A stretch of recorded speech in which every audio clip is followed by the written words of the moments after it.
Mysterious gates suddenly appeared, unleashing terrifying monsters and plunging the entire world into chaos.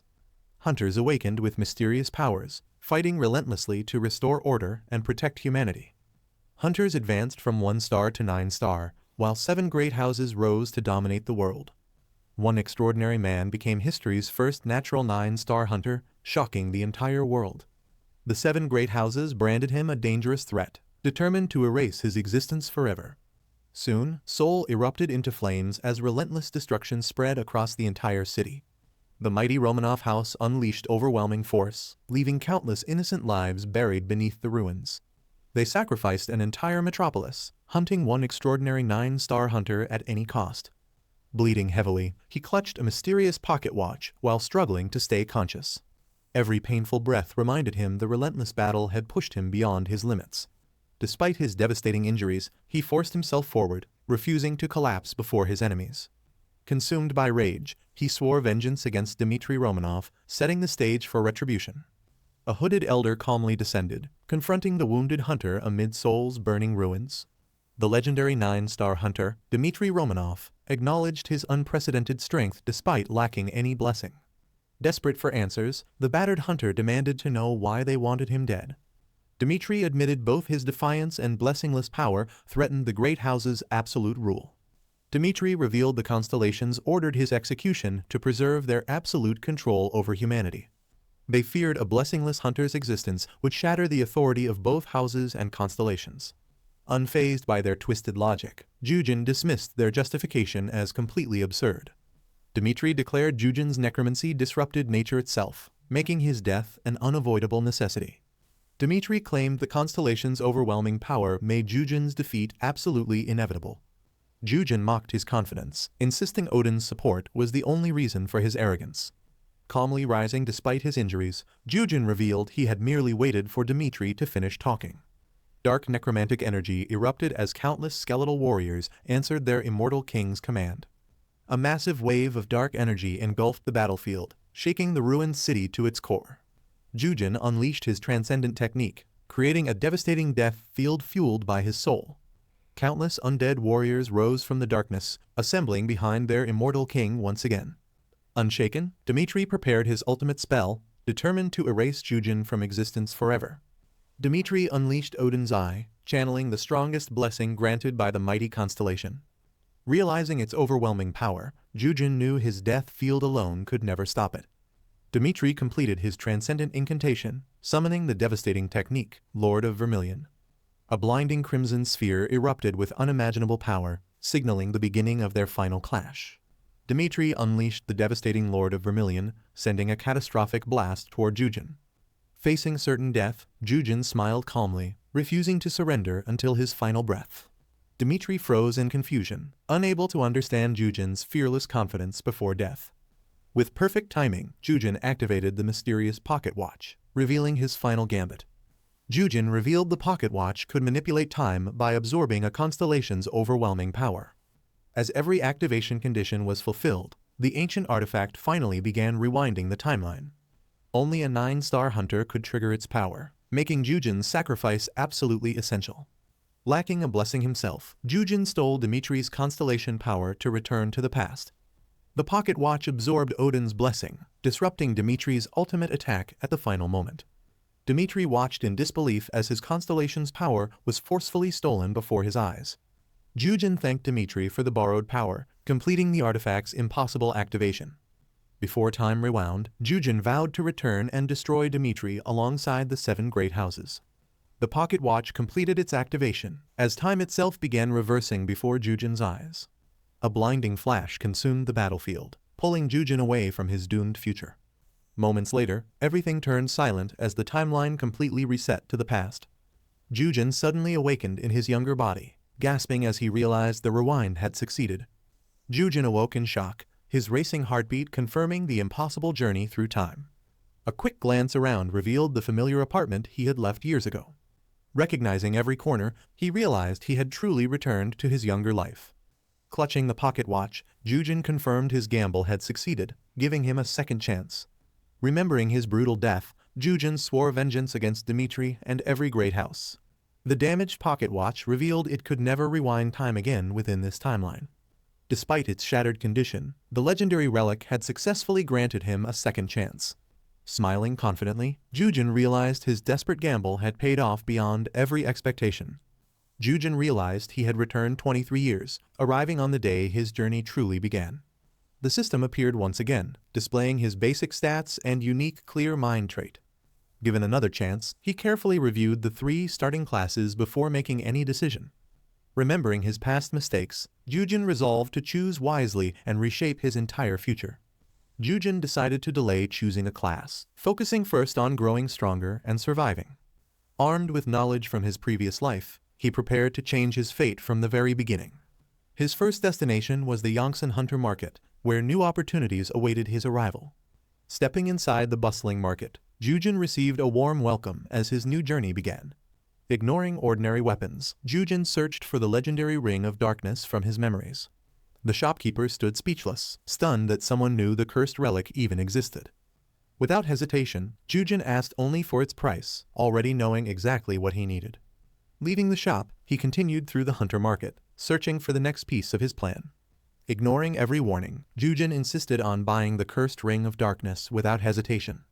Though infamous for endless debuffs, Jujin knew the seemingly worthless ring concealed a priceless secret. The system confirmed the ring's curse, but Jujin remained completely confident in his decision. Slipping the ring onto his finger, Jujin prepared to unlock the hidden power within. Jujin remembered the Ring of Darkness granted Necromancer powers only to those who conquered its curse. Without fear, he embraced the overwhelming curse, trusting the knowledge from his previous life. Darkness swallowed his surroundings as the ring dragged his consciousness into a mysterious realm. Standing alone before the looming curse, Jujin prepared to face its terrifying trial. The curse manifested as Odin, the mighty constellation whose blessing empowered Dmitry Romanov. Odin condemned Jujin as a cursed necromancer, declaring him an enemy of every constellation. He mocked Jujin's blessingless existence, insisting he could never challenge divine authority. With overwhelming divine pressure, Odin prepared to crush Jujin before the true trial even began. Odin declared that turning back time would never save Jujin from his inevitable defeat. A divine spear of golden light crashed downward, carrying the overwhelming judgment of a constellation. Instead of panicking, Jujin calmly recalled his unique trait, immune to every mental attack. The system instantly blocked Odin's interference, leaving Jujin smiling with complete confidence. Jujin's clear mind trait granted complete immunity, effortlessly resisting Odin's overwhelming mental assault. The illusion shattered instantly as Jujin successfully passed the Ring of Darkness's deadly trial. With the curse conquered, the ring awakened its hidden necromancer power at last. Thanks to clear mind, Jujin became the first necromancer capable of wielding the ring's true power. Jujin realized he could now forge a constellation contract without relying on any blessing. Determined to rewrite fate, he resolved to create a constellation that would serve as his necromancer patron. The Ring of Darkness evolved into a unique epic relic, fully awakening its hidden necromancer power. Realizing his gamble had succeeded, Jujin smiled, knowing his future had completely changed. The system unlocked a new class option, allowing Jujin to finally choose necromancy. After selecting necromancy, Jujin obtained the legendary death trait, marking the beginning of his new destiny. Dark necromantic energy surged around Jujin as his newly awakened powers fully manifested. He unlocked Commander of Death, greatly reducing the cost of maintaining summoned undead. Satisfied with his progress, Jujin acknowledged his powerful new beginning with quiet confidence. Reviewing his status, Jujin noticed only 2 skills had unlocked, leaving greater potential ahead. Jujin unlocked 2 basic necromancy skills, realizing he had to rebuild his strength from scratch. Although he remembered advanced necromancy, the system still required every skill to be earned again. He understood following the system alone would never be enough to reach the legendary 9-star realm. Determined to surpass his previous life, Jujin prepared to forge an even stronger path forward. To defeat Dmitry, Jujin realized he first needed to forge a contract with a powerful constellation. With a clear destination in mind, he traveled toward the legendary Temple of Cronus. Countless hunters gathered there, seeking the opportunity to earn a constellation's recognition. Jujin recalled that the surviving Olympian gods still existed as powerful constellations awaiting worthy successors. Jujin ignored the surviving Olympian constellations, searching instead for someone history had forgotten. Standing before an abandoned altar, He revealed his true destination with unwavering confidence. Holding Cronus's shattered pocket watch, Yujin confirmed its owner was no ordinary constellation. He raised the ancient relic, determined to awaken and meet the fallen constellation, Cronus. Yujin smashes the ancient altar, forcing Cronus's pocket watch to unleash a dimensional gateway. The activated pocket watch tears open space, transporting Yujin into Cronus's hidden celestial sanctuary. A magnificent temple materializes beyond the swirling portal, revealing an ancient realm beyond reality. Yujin arrives inside the mysterious sanctuary, ready to seek a fallen constellation's power. Yujin enters the sanctuary as a mysterious voice demands to know the intruder's identity. He calmly mocks the ancient being, showing no fear before its overwhelming presence.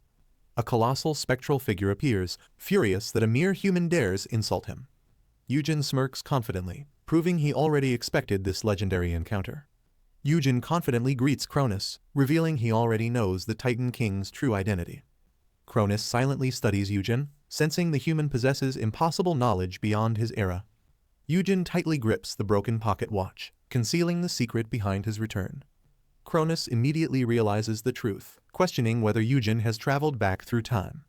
Yujin casually confirms he traveled through time, leaving the awakened Titan King visibly intrigued. Cronus admits Yujin's extraordinary destiny alone justifies awakening the forgotten fallen god. Yujin recalls Cronus's tragic past, abandoned after Zeus overthrew the Titans and erased his legacy. He realizes Cronus secretly longs to escape endless isolation and reclaim his forgotten existence. Yujin tempts Cronus with revenge, offering a chance to reclaim everything the Titans lost. Cronus freezes in disbelief, stunned that a mere human dares mention vengeance. Yujin proposes forging a constellation contract, promising to help Cronus overthrow Olympus. Enraged yet intrigued, Cronus demands whether Yujin truly believes such an impossible ambition. Yujin declares he once reached 9 stars alone, making Zeus his ultimate revenge target. He reveals the 7 great houses abandoned humanity, forcing ordinary people into hopeless despair. Yujin vows to destroy House Caramanlis, stripping the constellations of their worldly influence. Amused by Yujin's ruthless ambition, Cronus praises his relentless thirst for vengeance. Cronus reveals Yujin's path already aligns with his forgotten authority over time and death. Yujin explains their opposing natures now perfectly complement each other's shared ambitions. Cronus's authority as the harvester governs time itself, choosing worthy hunters through fate. The Grim Reaper's power mirrors Cronus, both commanding death while defying the universe's natural order. Furious, Cronus accuses Yujin of twisting his divine authority into forbidden necromantic power. The ancient sanctuary trembles violently as Cronus's overwhelming aura shakes the entire temple. Unfazed, Yujin reminds Cronus that history has already erased his name and influence. Yujin challenges Cronus to remain forgotten forever, forcing the fallen Titan to confront reality. Yujin warns that rejecting revenge means remaining forgotten by the Olympian constellations forever. He urges Cronus to become his patron, promising they can destroy Olympus together. Despite mounting pressure, Yujin steels his resolve, knowing convincing Cronus is his only chance. Cronus quietly chuckles, intrigued by Yujin's unwavering determination and impossible proposal. Impressed by Yujin's resolve, Cronus offers a trial to prove his worthiness as a successor. Cronus warns that reversing time defies the natural order and carries unbearable consequences. Golden divine power gathers as Cronus prepares the ultimate trial that will decide Yujin's fate. Cronus promises to become Yujin's patron only if he survives the impossible divine ordeal. The divine sanctuary trembles violently as Cronus begins the long-awaited trial without any hesitation. Yujin panics briefly before Cronus appoints him as both his divine agent and saint. Golden authority descends upon Yujin, marking the beginning of Cronus's overwhelming blessing. Stunned by the unexpected title, Yujin realizes the true trial has only just begun. Cronus appoints Yujin as both his saint and agent, unleashing overwhelming divine power. Divine energy clashes violently with necromantic power, pushing Yujin to his absolute limit. Enduring unbearable pain, Yujin refuses to collapse, determined to secure Cronus's patronage. Cronus silently watches Yujin endure the brutal trial, judging whether he truly deserves his blessing. Yujin forces himself awake, enduring the trial until Cronus finally accepts him as his patron. Returning to reality, Yujin calmly leaves the temple, dragging his suitcase toward the exit. He steps outside with renewed confidence, carrying both newfound power and unwavering determination. Smiling with satisfaction, Yujin feels relieved to be back in Korea, ready for his next move. Back in Korea, Yujin notices the world has changed while Cronus's spirit follows him. Cronus casually claims time means nothing, floating beside Yujin as they leave together. A system notification announces the birth of the divine star, Heaven's giant defiant. Annoyed by Cronus's non-stop chatter, Yujin wonders whether the god has always talked this much. Yujin realizes Cronus cannot grant blessings yet because he has no devoted worshippers. Cronus reveals the system restored him, giving him another chance to reclaim lost divinity. Delighted by his resurrection, Cronus proudly celebrates returning after countless years of dormancy. Cronus urges Yujin to spread his name, but Yujin points out the impossible situation they created together. Cronus reveals his saint class merged with necromancy, transforming Yujin into a unique divine necromancer. The system grants Constellation of the White Knight, boosting divine spells without weakening necromancy. Yujin gains the White Knight bonus trait, freely converting divine and spiritual power. The new trait lets him wield both divine and magical equipment, greatly expanding his combat potential. Yujin unlocks Life Drain, absorbing enemies' life force to strengthen his body and powers. White Knight bridges divine and spiritual power, allowing both energies to coexist perfectly. Realizing the synergy, Yujin discovers he can freely use necromancy and divine abilities together. Cronus proudly reveals he chose Yujin for that extraordinary potential from the very beginning. Cronus boasts about his glorious past, giving Yujin an idea for his next destination. After thinking carefully, Yujin decides the Myeongdong Gate is the perfect starting point. Confident in his plan, Yujin smirks and prepares to test his newfound abilities. He heads toward the ancient garden, determined to put his new powers into action. Yujin arrives at the ancient garden, where permanent gates connect Earth to dangerous alternate dimensions. Unlike temporary gates, permanent gates remain open and require hunters to clear their dungeons. The system identifies Ancient Garden as a permanent one-star gate with manageable mana concentration. Knowing it's designed for beginners, Yujin confidently approaches the gate to test his new abilities. Recruiters eagerly gather new hunters into parties, but Yujin ignores the familiar scene. As Yujin approaches the gate, a nearby party calls out to recruit him. Their leader warmly invites Yujin to join their team before entering the dungeon. Confident in his own strength, Yujin politely declines and heads toward the gate alone. The party accepts Yujin's decision, though they quietly worry about his reckless confidence. One teammate questions leaving him alone, but the leader respects Yujin's choice. Smirking confidently, Yujin believes clearing a beginner gate alone will be effortless. With unwavering confidence, Yujin prepares to test his newly awakened necromancer abilities. Yujin enters the ancient garden, ready to test his newly awakened necromancer abilities. The peaceful silence feels suspicious as Yujin cautiously advances through the overgrown forest. Expecting danger, Yujin prepares himself for the inevitable monster ambush lurking nearby. Smirking with confidence, Yujin eagerly waits for his first prey to reveal itself. Entering the ancient garden, Yujin cautiously advances, expecting a monster to ambush him anytime. A goblin suddenly leaps from above, screaming wildly as it launches a reckless surprise attack. Yujin calmly sidesteps and slices through the charging goblin with effortless precision and speed. Before the first falls, another goblin lunges forward, attempting to catch Yujin off guard. A skeletal monster attacks alone as Yujin activates White Knight and converts spiritual power into divine energy.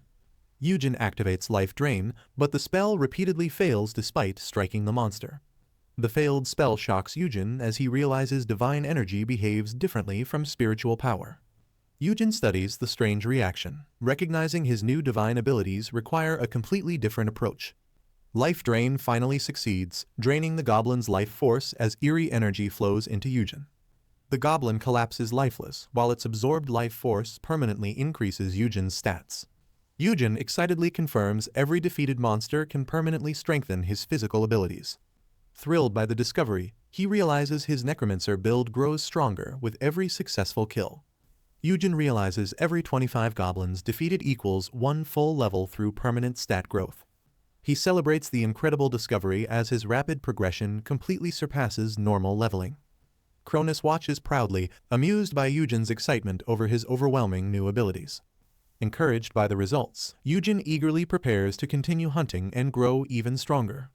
Confident in his growing power, Yujin prepares to test his necromancy on the fallen goblin. Dark spiritual energy surges from his hand as he begins casting his resurrection spell. The eerie magic engulfs the goblin's corpse, slowly reacting to Eugen's command. Holding his breath, Eugen watches the lifeless body, waiting for his first undead servant to awaken. Eugen casts Necromancer's call, commanding the fallen goblin to answer his summons. Dark necromantic energy surges through the corpse as its lifeless body suddenly twitches. The goblin's body violently transforms, responding to Eugen's overwhelming spiritual power. Moments later, the resurrected goblin slowly rises, becoming Eugen's very first undead servant. The resurrected goblin rises before Eugen, successfully becoming his very first undead servant. The system confirms the zombie's exceptional quality, granting massive stat increases to its abilities. Pleased with the results, Eugen examines his powerful new undead companion with satisfaction. Confident in its strength, Eugen orders the zombie to carry its own weight in future battles. Eugen confidently advances through the forest with his newly awakened zombie following behind. A group of hostile goblins suddenly emerges, surrounding Eugen from every direction. Calmly assessing the situation, Eugen positions his zombie to face the approaching enemies. Smirking with confidence, Eugen orders his undead servant to begin its very first real battle. Eugen's zombie charges fearlessly toward the goblin pack, launching the first attack without hesitation. It viciously bites into a goblin's neck, drawing blood and stunning the surrounding monsters. The remaining goblins immediately swarm the zombie, attacking together from every direction. Despite the brutal assault, the undead servant continues fighting relentlessly without showing any pain. Eugen mocks the goblins as they fail to bring down his tireless undead servant. The zombie counters fiercely, crushing a goblin with its overwhelming undead resilience. White Knight activates again, permanently increasing Eugen's stats as another enemy falls. Empowered by each kill, the zombie relentlessly overwhelms the remaining goblins without slowing down. The zombie swiftly finishes another goblin, leaving the remaining monsters completely overwhelmed. Curious, Eugen activates Life Drain on the fallen corpse from a safe distance. The absorbed life force instantly flows into Eugen, permanently increasing his physical stats again. Grinning with satisfaction, Eugen realizes Life Drain works on nearby corpses, making his growth even faster. Eugen realizes Life Drain can absorb energy from slain monsters, greatly accelerating his future hunts. More goblins emerge from the shadows as Eugen recalls an old Necromancer saying. He confidently prepares another undead servant, proving each successful resurrection becomes significantly easier. Multiple goblin corpses answer Necromancer's call, rapidly expanding Eugen's undead army for battle. Eugen successfully raises 4 powerful zombie goblins, creating an overwhelming undead squad for combat. Thrilled by his growing army, Eugen proudly embraces the true strength of necromancy. He commands his undead soldiers forward as they fiercely charge the remaining goblins. The zombie goblins brutally overwhelm their enemies, tearing through the battlefield with relentless attacks. The zombie goblins mercilessly slaughter their former allies, overwhelming them with brutal teamwork. A surviving goblin freezes in terror as the undead relentlessly close the distance. The zombie suddenly appears behind its frightened prey, leaving no chance for escape. With a savage bite, the undead tears through the goblin, ending the fight instantly. Cronus urges Eugen to maintain composure, explaining true contracts require unwavering focus during battle. Eugen channels necromantic power, rapidly absorbing the battlefield's lingering spiritual energy into himself. Surrounded by countless corpses, he calmly gathers their energy, strengthening himself for future battles.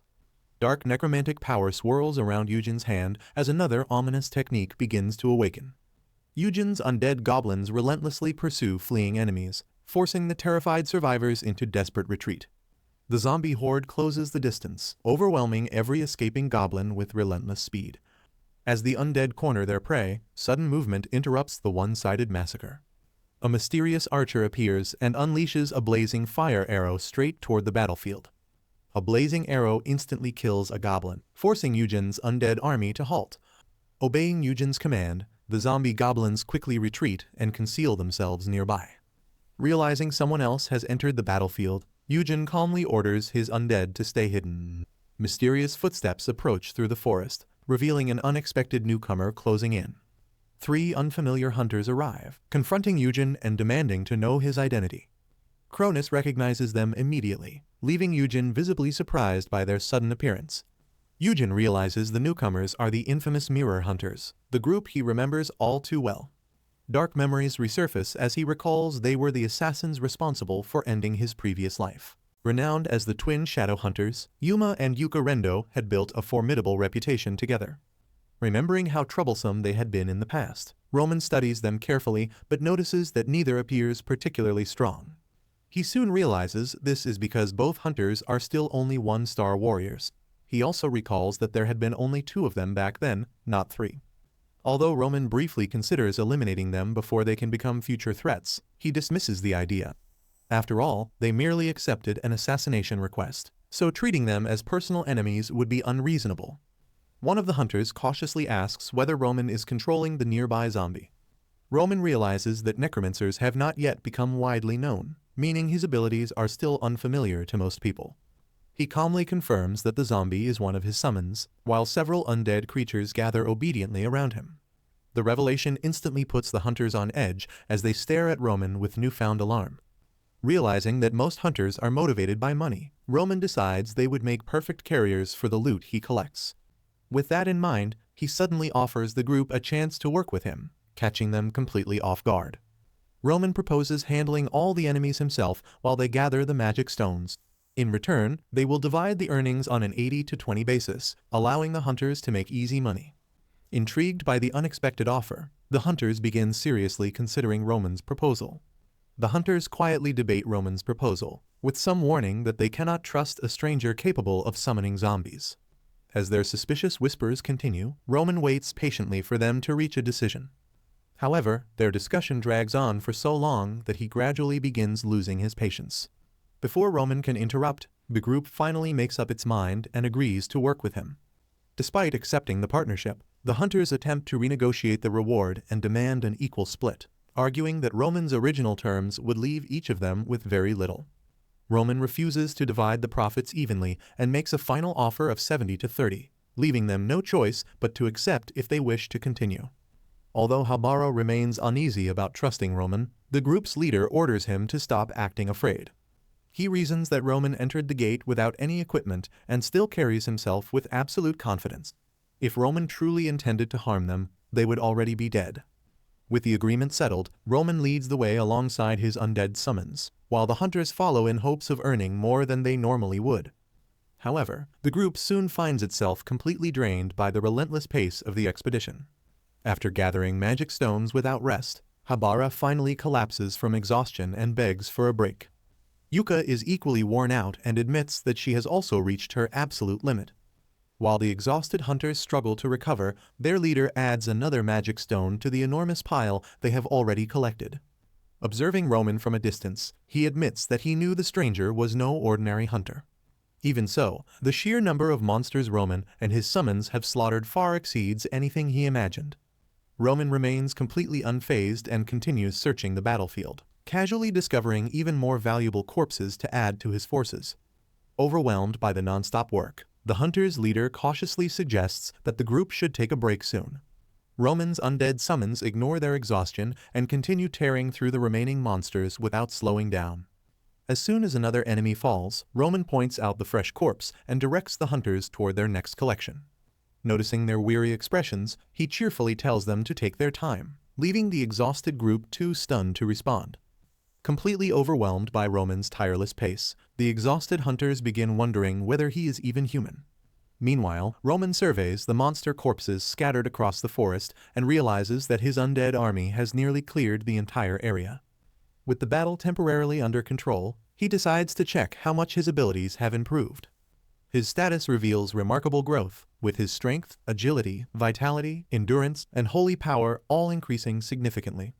Roman marvels at the efficiency of life drain, which has raised his total stats by 21.2 points in only 3 hours and brought his abilities close to those of a level 4 hunter. Having also gained another level, he decides that he is finally strong enough to advance deeper into the gate. Confident in his rapid growth, Roman sets his sights on hunting down the dungeon boss. At his command, the undead scouts reveal a fortified goblin settlement ahead, where numerous enemies stand guard. From within the settlement, the goblins notice Roman's arrival and dismiss him as a foolish human who has wandered into their territory. Unaware that he is being watched, Roman mocks the goblin perched above the others for arrogantly acting like a king. Yuka quickly warns him that the creature is the goblin shaman, the boss of the southern region, and advises him not to provoke it. Enraged by Roman's disrespect, the goblin shaman orders its warriors to subdue him and drag him forward on his knees. Obeying the goblin shaman's command, a horde of armed goblins charges directly toward Roman. Roman remains completely calm and sends his undead summons forward with orders to tear the attackers apart. The two forces collide violently, but Roman's undead immediately overwhelm the front line and drag the goblins into close combat. Even as one goblin desperately raises its weapon to strike, a summon lunges in and tears into it before it can attack.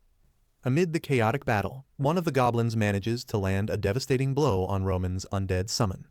The creature collapses, causing Roman's number of active familiars to drop from 20 to 19. Rather than showing concern, Roman immediately uses his necromantic power and commands the fallen summon to answer his call once again. Moments later, the corpse's fingers begin to twitch, signaling that it is already returning to battle. Roman successfully revives the fallen creature, restoring his undead army to its full capacity of 20 summons. The reanimated familiar immediately rises and catches the nearby goblin completely off guard. Before the enemy can react, the undead creature launches a brutal counterattack and brings it down. Watching the battle unfold, the hunters finally realize why Roman remains unfazed. Despite being outnumbered, he can transform the fallen corpses into new summons. Seeing his warriors fall one after another, the goblin shaman reaches for a hidden skeletal totem. Raising his skull-tipped staff, he chants an incantation and unleashes a powerful support spell. The Totem of Valor erupts from the ground, spreading an ominous aura that strengthens and inspires every goblin nearby. Empowered by the totem, the goblin warriors regain their fighting spirit and advance with renewed ferocity. As several totems of valor rise across the battlefield, their power begins spreading throughout the goblin army. Roman reacts immediately, ordering his undead summons to attack the totems before their effects can take hold. Refusing to let the goblin shaman strengthen his forces, Roman's familiars smash through the summon structures one after another. With his strategy destroyed almost instantly, the goblin shaman begins trembling as he realizes Roman has completely neutralized his advantage. Skeletal weapons suddenly erupt from the ground as his undead prepare for battle. Zombie effortlessly blocks the goblin's attack, protecting its master without hesitation. Another undead counters with a crushing strike, forcing the goblin backward instantly. Watching from afar, the hidden hunters silently observe the strange battle unfolding. Seeing the goblin shaman's growing frustration, Roman calmly taunts him for losing control of the battle. Furious at being mocked, the goblin shaman tightens his grip on the skull-tipped staff and prepares a desperate spell. He unleashes the Curse of Madness, flooding the surrounding area with a violent wave of corrupting energy. The curse immediately strikes the hunters, leaving them disoriented and struggling against its overwhelming effects. Under the Curse of Madness, the goblins enter a berserk state as their strength and agility surge by 50%. With their enhanced speed and power, they tear through Roman's front line and reduce his active summons from 20 to 19. The empowered goblins continue their relentless assault, rapidly cutting the number of familiars from 18 to 15. As the slaughter intensifies, Roman's undead army is soon reduced to only 10 remaining summons. The berserk goblins continue cutting down Roman's familiars, reducing his remaining forces from 10 to 8. Rather than panicking, Roman studies the situation and realizes that the goblin shaman staff is the source of the curse and his true trump card. Believing victory is near, the goblin shaman proudly reveals that the weapon is a bone staff infused with the grudges of countless goblins. Upon hearing that the staff is made of bone, Roman's expression shifts as he realizes it may also be vulnerable to his necromantic power. Once Roman confirms the staff's composition, he realizes the battle has suddenly become much easier to win. He activates bone control and extends his necromantic influence toward the goblin shaman's weapon. The staff begins violently shaking in the shaman's hands, leaving him confused as he struggles to maintain his grip. Unable to resist Roman's power, the bone staff tears itself free and flies directly toward him. Roman effortlessly catches the stolen staff, immediately interrupting the Curse of Madness that had empowered the goblins. Left empty-handed, the goblin shaman stares at Roman in disbelief and struggles to understand how his weapon was taken. As the goblins awaken from their madness, the curse's recoil takes effect and reduces their strength and agility by 30%. Now holding the goblin shaman's most valuable weapon, Roman mockingly invites him to try casting the curse again. With the curse interrupted, the goblins awaken from their madness and suffer a backlash that reduces their strength and agility by 30%. Roman calmly mocks the goblin shaman, daring him to use his precious sorcery again now that the staff is under Roman's control. Using bone control, Roman infuses the skeletal weapon with mana, allowing him to manipulate it freely and turn the shaman's own trump card against him. As Roman examines the staff, he notices that its lingering resentment allows it to respond even faster than ordinary bones. After testing his control over the weapon, he casually decides to return it to the goblin shaman. With a flick of his hand, Roman launches the bone staff through the air like a deadly spear aimed directly at its former owner. The goblin shaman stares in horror as his own weapon races toward him at tremendous speed. The bone staff strikes the goblin shaman before he has any chance to evade it. Driven deep into his body, his own weapon delivers a fatal blow and leaves him unable to retaliate. As the goblin shaman collapses, Roman activates Life Drain and absorbs the boss's remaining power. The defeated boss grants Roman additional agility, strength, and mana, confirming that powerful enemies provide far greater rewards. Just as Roman prepares to move on, he suddenly remembers an important detail he nearly overlooked. Without explaining himself, he turns back toward the goblin shaman's corpse, leaving the hunters confused. Roman kneels beside the fallen boss and collects its remaining blood in a container.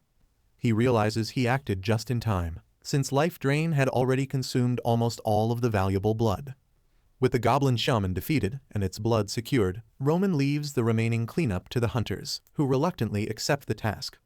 Only after he departs do they realize the overwhelming number of corpses and magic stones they must collect. Having completed his business inside the gate, Roman returns to the city with his newly acquired rewards. Stepping back into the outside world, he immediately sets off to handle his next objective. Roman confidently emerges from the gate after completing the dungeon and defeating its southern boss. Behind him, the exhausted hunters struggle to carry the enormous bags of magic stones collected from his countless kills. The massive haul draws attention from the surrounding crowd, who can hardly believe that only 4 hunters defeated so many monsters. After praising everyone's effort, the group's leader suggests taking the magic stones to a shop in Natsuhabara for appraisal and sale. Roman asks how much the entire haul is worth, and the hunters estimate that the magic stones could sell for roughly 6 million. To ensure they receive a fair price, the group decides to transport the stones personally, while offering to handle the sale on Roman's behalf. Roman teasingly questions whether he can trust people he only met that day, leaving the exhausted hunters hurt after all their hard work. Seeing their dejected expressions, Roman quickly admits that he was only joking and agrees to let them handle the transaction. Before parting ways, Roman hands the captured staff to the hunters so they can include it with the other loot. Despite its intimidating appearance, he believes the weapon has little practical value because of its severe restrictions and unreliable effects. The appraisal identifies it as the rare Staff of Grudges, a cursed priest-only weapon that increases spiritual power by 30% and reduces its consumption by 12%, but may also inflict confusion. Roman concludes that the weapon is poorly designed, since only priests can equip it, even though they cannot properly utilize spiritual power. Since Roman was responsible for defeating the boss, the hunters discuss giving him the Staff of Grudges, and the entire group agrees. Their leader insists that they could never have obtained the weapon without Roman, so it should be excluded from the final division of profits. Roman initially offers to have the staff's value deducted from his share, but the hunters refuse to charge him for it. With the matter settled, Roman accepts the rare staff for himself, surprising the group after previously dismissing its usefulness. Impressed by the hunters' honesty and cooperation, Roman realizes that he has grown to like working with their team. Before leaving, he asks for their team name and proposes entering another gate together the following day, which they eagerly accept. The next day, Roman returns to the ancient garden to continue hunting monsters and strengthening his abilities. Once inside, he immediately summons an undead familiar and resumes gathering useful corpses for his growing army. After another relentless hunt, Roman glances back to check on the hunters following behind him.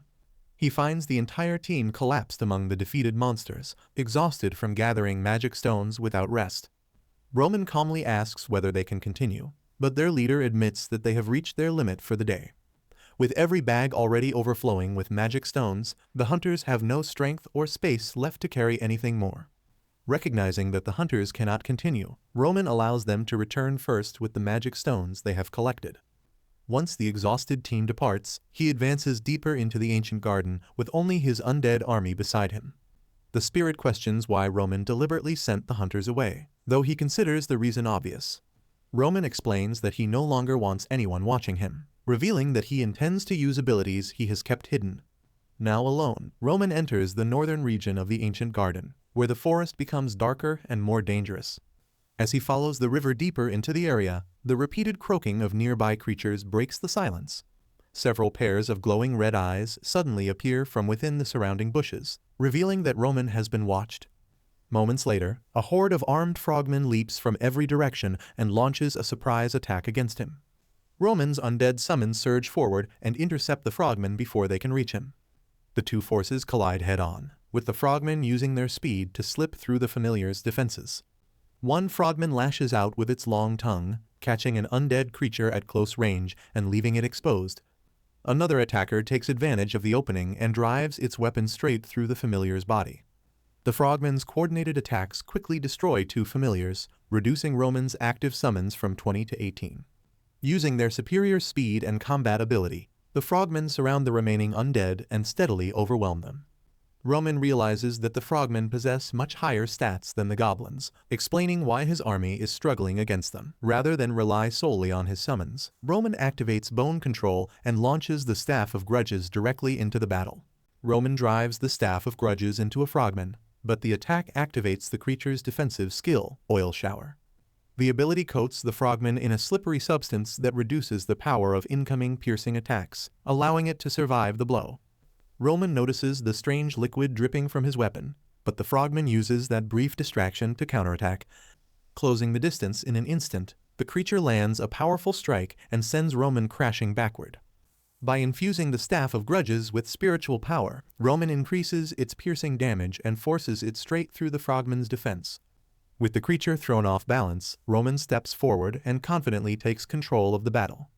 Using bone control, he sends the staff darting between multiple frogmen, striking them one after another from a distance. However, controlling the weapon while maintaining his undead army consumes spiritual power too quickly, draining 35% of his reserves and forcing him to reconsider his approach. Roman uses Raise Undead on the defeated frogmen, causing their corpses to stir as his spiritual power continues draining. Despite the heavy consumption, he determines that he can still endure the strain and continues activating the spell. Moments later, an entire force of reanimated frogmen rises under Roman's command, strengthening his army with the enemy's superior bodies. The remaining frogmen are overwhelmed by their resurrected companions, and the resulting experience raises Roman to level 6. Satisfied with his rapid growth, Roman believes he will soon regain the strength he possessed before his regression. Remembering the Mage King, he silently vows to surpass the legendary figure and completely overwhelm him one day. Continuing deeper into the northern region, Roman discovers ancient ruins surrounding a mysterious object placed at their center. With his newly raised frogmen following closely behind, he enters the ruins and cautiously approaches the strange structure. Inside the ruins, Roman removes and carefully examines the heart of a fallen frogman. When the spirit questions his intentions, Roman asks for silence so he can concentrate on the experiment. He pours the goblin shaman's preserved blood onto the frogman's heart to test how the two sources of power will react. As soon as the blood touches it, the heart begins beating violently and releases a strange green energy. The fused heart continues pulsing with green energy as Roman waits for the experiment to produce a result. His method succeeds, revealing a hidden secret within the ancient garden that has remained undiscovered for several years. The system recognizes the special conditions he fulfilled and transports Roman and his undead army to the ancient trial grounds. Roman reappears at the center of a vast arena where an unknown trial awaits him. Roman steps farther into the arena while carefully studying the long hidden trial ground around him. He recalls discovering this place before his regression when he was a 2-star hunter, though he had been unable to enter it at the time. As Roman and his undead army move forward, a massive barrier suddenly forms across the arena. A gigantic armored claw emerges through the light, signaling the arrival of the trial's first opponent. The trial announces that only one person may participate, forcing Roman to face the challenge without assistance from another hunter. To earn the hidden reward, he must prove his courage and potential within the ancient trial grounds. Roman remains confident as the trial begins, calmly waiting for his opponent to reveal itself. A massive Dragonian appears and identifies Roman as its new prey, while the system orders him to survive for 10 minutes to receive a reward. The ancient trial grounds were created so the constellations of the Pantheon could identify hunters with exceptional potential. To construct and manage these trials, the Pantheon commissioned the powerful Dragon Legion.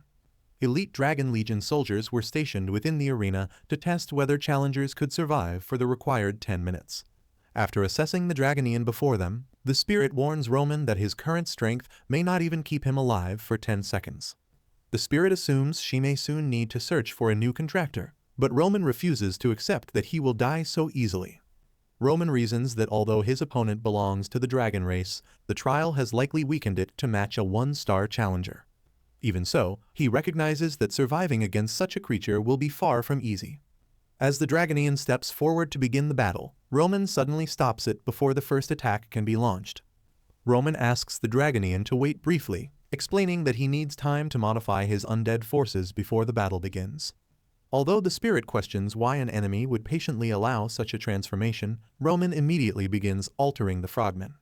Dark energy spreads through their bodies, covering them in poisonous growths as their original traits evolve into something far more dangerous.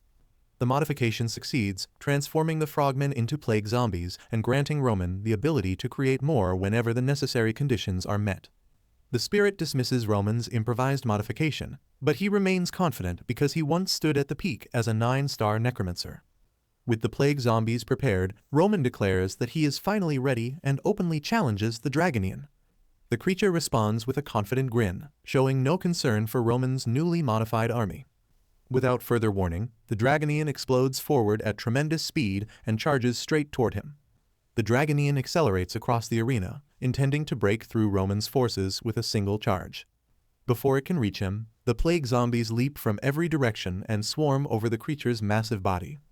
One zombie clamps onto the Dragonian's neck while the others restrain its limbs, catching the elite soldier completely off guard. As the undead maintain their grip, the plague within their bodies begins spreading into the Dragonian through repeated bites. The plague zombies cling tightly to the Dragonian, preventing it from escaping as their infected bodies begin swelling. Moments later, they burst and release a concentrated cloud of toxic fluid directly onto the creature. The Dragonian is struck by level 12 poison acid, which rapidly spreads across its body and begins weakening it. Roman reveals that he converted the frogmen's enhanced strength into poison. Although their physical stats decreased, the resulting plague became far more lethal. Although the poison acid burns through its body, the Dragonian lands heavily and refuses to collapse. Furious, it slams its foot into the arena floor with enough force to shatter the stone beneath it. The wounded creature then launches itself forward with a roar, determined to tear through Roman's remaining defenses. Roman remains composed, acknowledging that the Dragonian is remarkably durable for enduring such a potent poison. As the Dragonian closes in, Roman infuses the Staff of Grudges with spiritual power, temporarily increasing the weapon's defensive strength. He raises the reinforced staff just in time and blocks the creature's devastating charge head-on. Even though the poison has reduced the Dragonian's strength by half, the impact still forces Roman backward and leaves him struggling to hold his ground. Refusing to yield, Roman continues pouring power into the staff as the two remain locked in a violent clash. The Dragonian breaks away from the clash and charges at Roman again despite the poison weakening its body. Roman responds by activating bone control and sending the Staff of Grudges around the creature's defenses. Guided by his mana, the weapon changes direction mid-flight and pierces the Dragonian from an unexpected angle. The creature cries out in agony and clutches the wound as the staff's attack compounds the damage caused by the spreading poison. Seeing the Dragonian weakened by poison and injury, Roman orders his plague zombies to finish the assault. The undead swarm over the creature again, biting into its wounds and spreading even more poison through its body. Although the Dragonian initially tries to resist, its strength rapidly fades as the combined damage overwhelms it. Unable to remain standing, the elite soldier finally collapses beneath the surrounding horde. One final plague zombie detonates at close range, covering the Dragonian in another burst of concentrated poison. In a desperate final struggle, the creature tears through the attacking undead, but absorbs even more toxic damage in the process. Roman calmly acknowledges the Dragonian's determination, though he knows the battle has already been decided. With its body finally reaching its limit, the poisoned Dragonian drops to its knees and loses the strength to continue. With the Dragonian barely conscious, Roman turns his attention to the Staff of Grudges lying nearby. Using bone control, he recalls the weapon and catches it effortlessly in his hand. Roman then walks toward the kneeling Dragonian, which no longer has the strength to defend itself. Standing over the defeated creature, he reaches forward and prepares to claim its remaining power. Roman activates Life Drain on the defeated Dragonian, absorbing its remaining energy and converting spiritual power into holy power. As the creature's life fades completely, the system confirms that Roman has cleared the ancient trial grounds. The spirit expresses surprise that Roman overwhelmed an elite Dragonian with such a crude undead swarm, while he calmly reminds her that he never intended to die. As his reward for surviving the trial, the Crest of Endurance is permanently engraved upon him. Roman examines the Supreme Grade Crest of Endurance, a permanent enhancement that reduces damage delay and staggering while improving mana alignment and concentration. Satisfied with its useful effects, he considers the crest a worthwhile reward for clearing the trial. However, Roman believes the Dragonian's corpse is the greater prize, since its powerful body provides exceptional material for creating a new undead. When the spirit questions his plan, Roman begins the modification process and vows to create a summon stronger than the combined value of its individual parts. To transform the Dragonian into an undead surpassing its original limits, Roman realizes that he needs specialized alchemy tools. Remembering an acquaintance who may own a suitable workshop, he leaves the trial grounds and travels to Saitama Prefecture. Roman soon arrives at a familiar building that once contained everything he needed for advanced undead modifications. Looking up at the unchanged workshop, he realizes that the place appears exactly as it did before his regression. Just as Roman approaches the workshop, a violent explosion erupts from inside and engulfs the entrance in flames. Though caught off guard, he quickly recognizes the familiar chaos and realizes that some things truly never change. As thick smoke pours from the building, Roman hears someone coughing within and confirms that the workshop's owner is still there. Rather than showing concern, Roman smiles knowingly, having found exactly the person he came to see. Emerging through the smoke, Roman finally finds the young alchemist he came searching for. He recognizes the man as Shintani Renia, the future #1 alchemist in Japan who will create the world's first formula for mass-producing mid-grade potions. Roman approaches and requests a moment of his time, but Renia cautiously asks who he is and why he has entered his private laboratory. Introducing himself as Chinen Ryuga, Roman explains that he came to borrow Renia's alchemy equipment for a special project. Renia's obvious reluctance makes it clear that he has no interest in letting a stranger use his valuable equipment. Realizing that simply borrowing the laboratory would only benefit him, Roman decides to offer something valuable in return. He reveals that he knows Renia is researching a method for mass-producing mid-grade health potions, leaving the alchemist stunned by his knowledge. Before Renia can question him further, Roman offers to help complete the difficult formula in exchange for access to the workshop. Inside the laboratory, Roman examines Renia's ingredients and the unstable potion formula he has been struggling to complete. Drawing on knowledge from his previous life, Roman makes a precise adjustment using a material Renia has not yet learned to apply properly. The change immediately stabilizes the potion, stunning Renia because the mixture had previously seemed ready to explode at any moment. Roman understands Renia's confusion, since this crucial technique was originally something the alchemist would not discover for several more years. After stabilizing the potion, Roman offers to test its effectiveness himself. Without hesitation, he uses a knife to make a shallow cut across his forearm. Roman pours the newly completed potion directly onto the fresh wound while Renia watches closely. The liquid reacts immediately, bubbling across his skin as the injury rapidly begins to heal. Within moments, the potion completely closes Roman's wound and restores his arm without leaving any visible damage. Renia's uncertainty instantly turns into excitement as he realizes that the stabilized formula truly works. Overjoyed by the successful experiment, he eagerly reaches for the potion so he can examine the finished product himself. Roman playfully pulls the sample out of reach, reminding Renia that their exchange must be settled before he hands over the completed formula. As Renia reaches for the successful potion, Roman smoothly pulls the vial away before he can take it. Roman then asks whether Renia wants to learn the complete formula behind the stabilized mid-grade potion.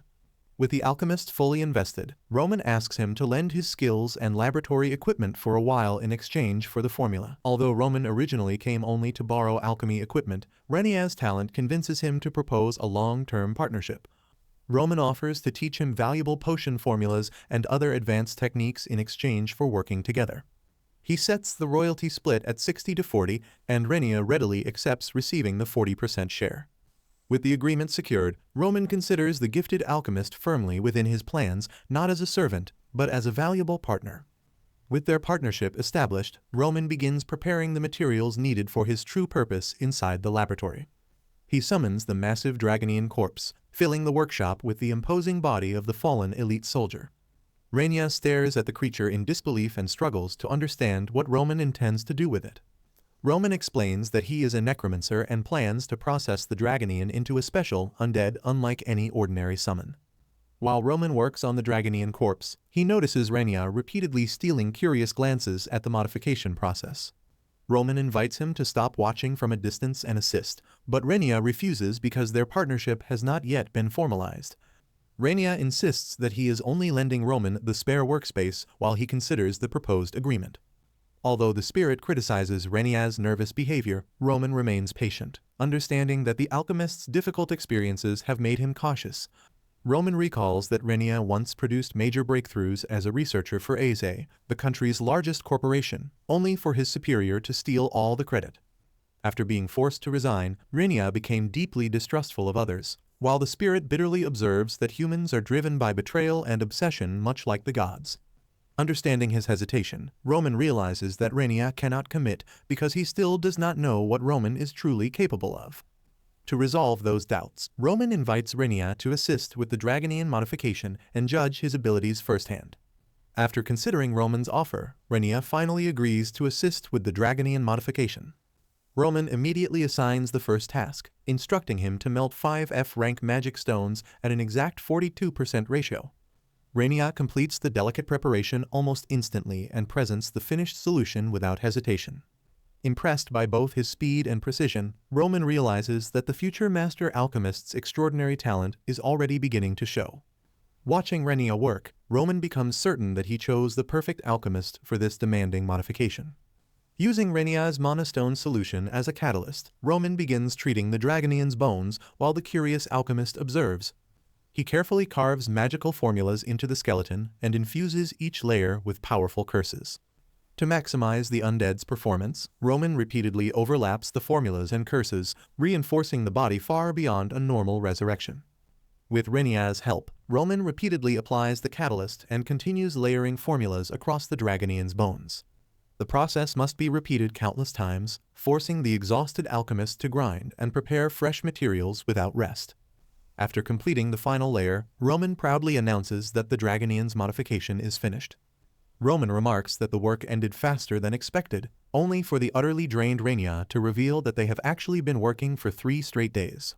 After witnessing the completed modification, Renia silently wonders who Roman truly is and where he learned such impossible techniques. He is especially shocked that a 1-star necromancer managed to restart a corpse's heart using mana alone. Although Roman's methods seem completely insane, Renia can no longer deny that his knowledge and skills are genuine. Finally convinced of Roman's value, Renia calls after him and accepts the proposed 60-40 partnership. Renia accepts Roman's partnership offer and the 60-40 split. Alone, the potion formula would have taken him 2 more years to complete. Convinced Roman can accelerate his research, Renia agrees to work with him. Satisfied, Roman welcomes him as his new partner. Roman welcomes Renia as his exclusive alchemist, though his wording embarrasses his new partner. Roman's next goal is finding a soul for the Eldritch Dragon's core. Just then, he receives a call from the hunters. After confirming his payment, they ask Roman to join another job. Roman meets the rookies near the northern border. After confirming they called him, he takes command. The group follows him deeper into the forest. They remain wary because monsters still infest the area. Roman explains that he came to repay an old debt. He searches the surrounding forest for the location. Meanwhile, the rookies follow closely behind him. Suddenly, Roman senses something nearby. A 2-star orc suddenly appears. Despite the rookies' warnings, Roman remains calm. He decides to test his newly processed ghoul bones. Using bone control, Roman launches his weapon. The orc notices the incoming bone weapon. It tries to block the attack with its spear. However, the weapon's force sends it flying. Roman calmly confirms the weapon's power. Roman redirects the bone weapon for another strike. It shoots toward the orc at high speed. The weapon pierces the monster's chest. Roman is impressed by the orc's durability. The wounded orc pulls the bone weapon free. Blood pours from its injured chest. Enraged, it charges directly at Roman. Roman calmly waits for its attack. An explosion stops the charging orc. Roman praises the rookie's timely defense. He then prepares to increase the pressure. Using bone control, Roman summons 3 weapons. 3 bone weapons surround the charging orc. They pierce its body from multiple directions. The monster collapses before the rookies. The group is stunned by Roman's easy victory. Roman urges the rookies to keep moving. He explains that their real mission begins ahead. Although uncertain, the group continues following him. Meanwhile, Roman's powerful zombie follows close behind. The group finally reaches the orc village.